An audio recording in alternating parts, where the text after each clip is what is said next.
everybody, and welcome to Wednesday's edition of the PT on Ice Daily Show. Christina Previtt here, one of the two lead faculty for modern management of the older adult.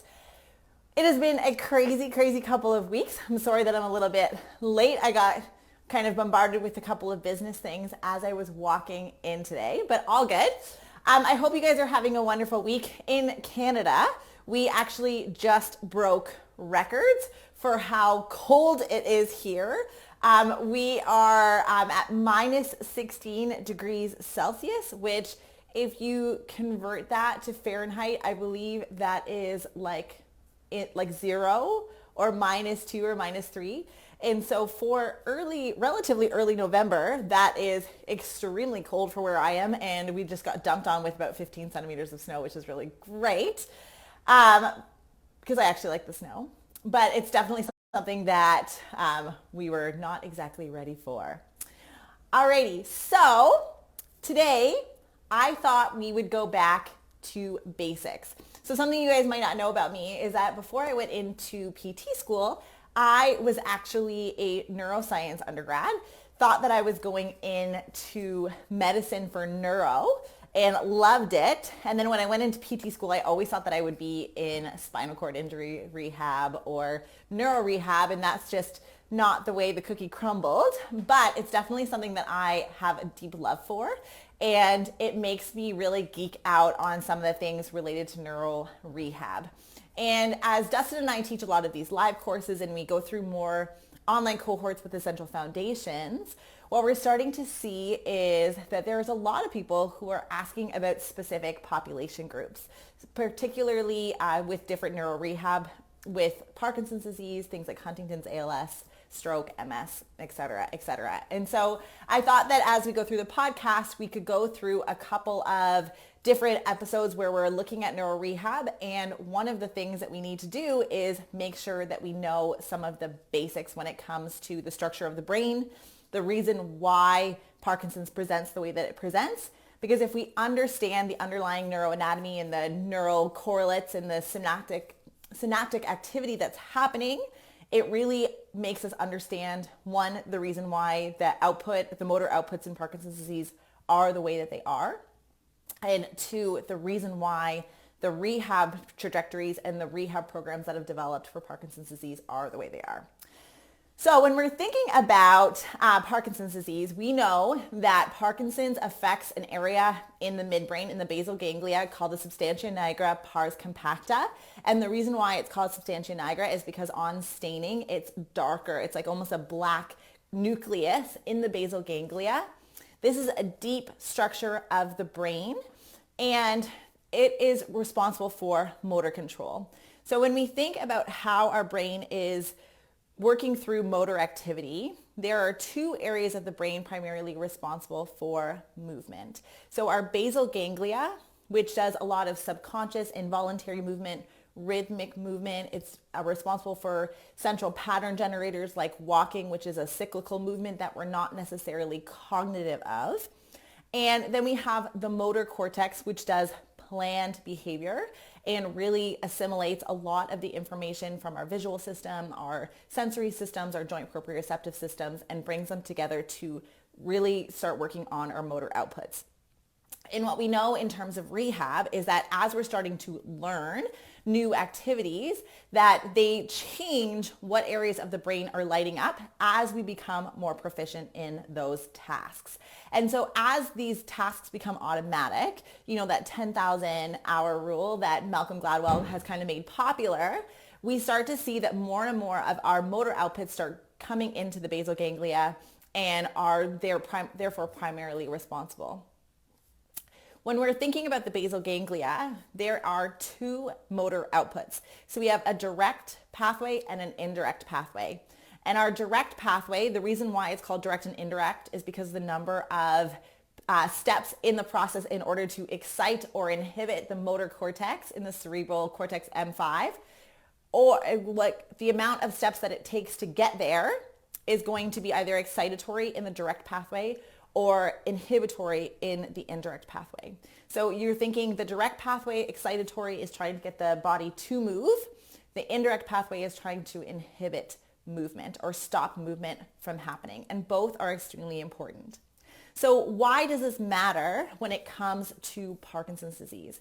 And the reason why is because the substantia nigra is not actually directly involved in the direct or indirect pathway, but it is a modulator. So if you think about the basal ganglia as like an electrical circuit, the substantia nigra is like a modulator. So it controls the intensity, can ramp up or ramp down the direct and indirect pathway, but it primarily works by ramping up the direct pathway.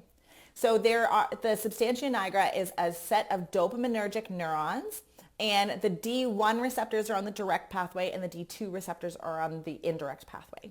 And so we know with Parkinson's that we have an ablation of those neurons, an atrophy of the neurons in the substantia nigra pars compacta. And so what that means is that it reduces excitatory drive to the direct pathway, and therefore it preferentially activates the indirect pathway.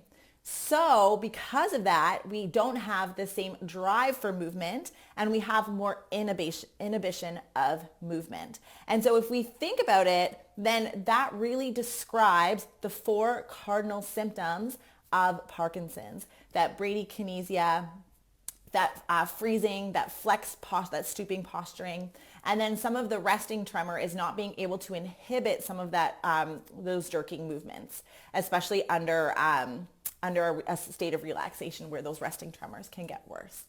And so when I started thinking about that and thinking about how the basal ganglia is not something that's like voluntary movement, and I started thinking about the way that we think about neuro rehab, it kind of started to make sense. So if we think about some of the big programs when we're working on individuals with Parkinson's, we think we have like the Lift Big and some of the boxing and some of the dancing, all these types of programs that are essentially trying to almost override that automatic central pattern generator and increasing cognitive loading by getting us to think bigger. So it is almost trying to put extra inputs from the cerebral cortex with that thought process and volitional control over movement and putting it into the direct pathway to amp up that pathway so it can counteract the indirect pathway. And so when I started thinking about that, that really made sense in terms of the way that I was going to break down my rehab course of care when somebody is presenting with something like Parkinson's. And it's the reason why a lot of these group exercise programs have shown really, really great results in regards to improving function, giving people self-management strategies for being able to manage some of the symptoms of Parkinson's, and it's allowed us to really be able to help people along the continuum in conjunction with medical management. So that was kind of the start of where I wanted to go with this Parkinson series. In the next iteration, we're going to start talking about some of the research in Parkinson's. I wanted to leave you with 2 kind of facts, like fun facts kind of about Parkinson's disease. One is that, did you know that they are trying to get rid of the apostrophe S when it comes to Parkinson's disease and call it Parkinson disease? And the reason for that is because when any medical issue has been characterized and it has the apostrophe S, it usually means that the physician who has characterized the condition actually had the condition. And Dr. Parkinson, who described Parkinson's disease, never had Parkinson's. And so they want to call it Parkinson disease. But it doesn't roll off the tongue the same way, and I feel like I'm going to be looked at with side glances if I start trying to uptake that, but a really fun fact. The second thing is that we often think about the very typical presentations of Parkinson's disease, and those are the motor symptoms. But did you know that there are a lot of non-motor symptoms? And so when we're thinking about, I'm going to make sure I get all of these symptoms correctly. When we think about a person with Parkinson's disease, oftentimes we're thinking about that substantia nigra neural atrophy, but more and more research has come into Parkinson's disease. And one, we have now classified multiple Parkinson-like conditions, things like multisystem atrophy and PSP. And we can start characterizing those in future podcast episodes. But there's also non-motor symptoms that I think we need to be aware of, because it's really going to allow us to kind of have a big picture of what is going on. And that is because of atrophy of the locus ceruleus, which is a norepinephrine system, and some of the serotonergic neurons. So not only are we seeing a drop in dopamine, which is why levodopa is one of the main medical managements, but also norepinephrine and serotonin can be decreased in the brain as well, which is why individuals with Parkinson's are at an increased risk for different mental health conditions like anxiety and depression. So some of the other motor symptoms that are not specifically linked to the substantia nigra is micrographia, small writing, hypomimia, which is a masked face, so a decrease in the amount of expression that's shown across the face. And if you're working with somebody with Parkinson's, you've probably seen that. A reduced frequency of eye blinking, drooling, soft voice or hypophonia, dysphagia, and freezing. And so those are the types of things that we will see. And a lot of my clients that I work with that have Parkinson's are also showing some of these symptoms. Other non-motor symptoms are sensory disturbances, like you can have an increase in pain, really important for working with this population if you're a physio. Mood disorders like depression I mentioned. The sleep disturbances, rapid eye movement behavior disorders are coming in. Autonomic disturbances, orthostatic hypertension, again, another thing for us to be worried about. Gastrointestinal disturbances, there's some link to research that is showing differences in gut microbiota and how it may impact the pathophysiology of Parkinson's. Cognitive impairment and dementia. There is a Parkinsonian type symptom called dementia with Lewy bodies that can have a little bit of overlap for somebody who's presenting with a primary Parkinson diagnosis.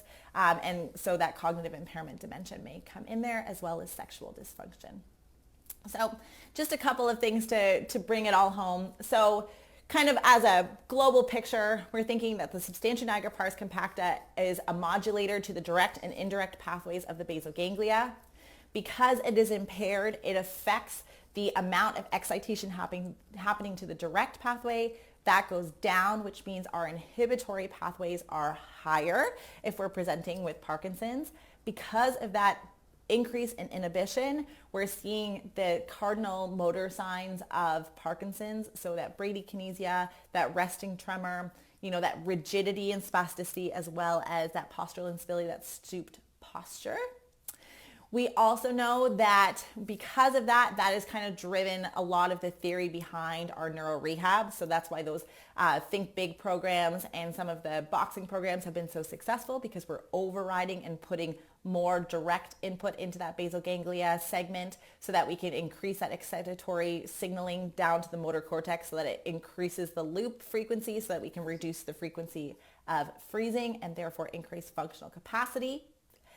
The two fun facts: one is that there are motor and non-motor signs to Parkinson's, and we're starting to see that there is atrophy in not just the substantia nigra, and it's actually in other areas, and it's actually termed Parkinson's disease.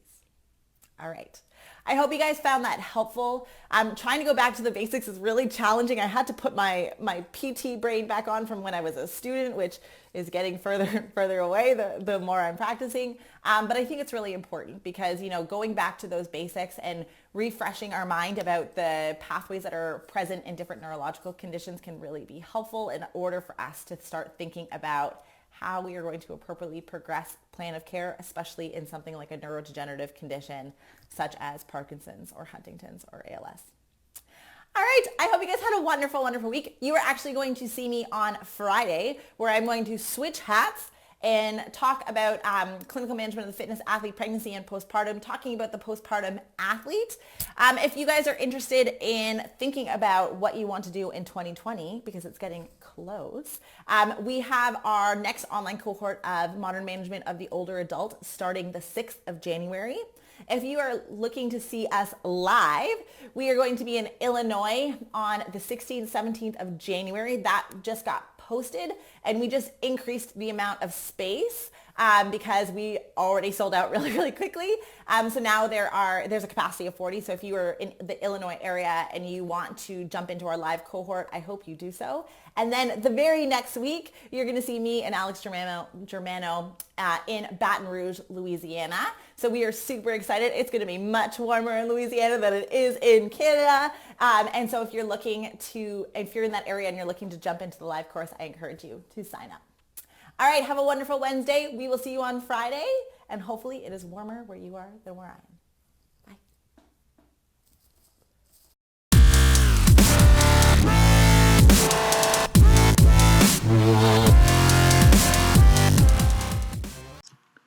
Hey, thanks for tuning in to the PT on Ice Daily Show. If you enjoyed this content, head on over to iTunes and leave us a review. And be sure to check us out on Facebook and Instagram at the Institute of Clinical Excellence. If you're interested in getting plugged into more ICE content on a weekly basis while earning CEUs from home, check out our virtual ICE online mentorship program at ptonice.com. While you're there, sign up for our Hump Day Hustling newsletter for a free email every Wednesday morning with our top 5 research articles and social media posts that we think are worth reading. Head over to ptonice.com and scroll to the bottom of the page to sign up.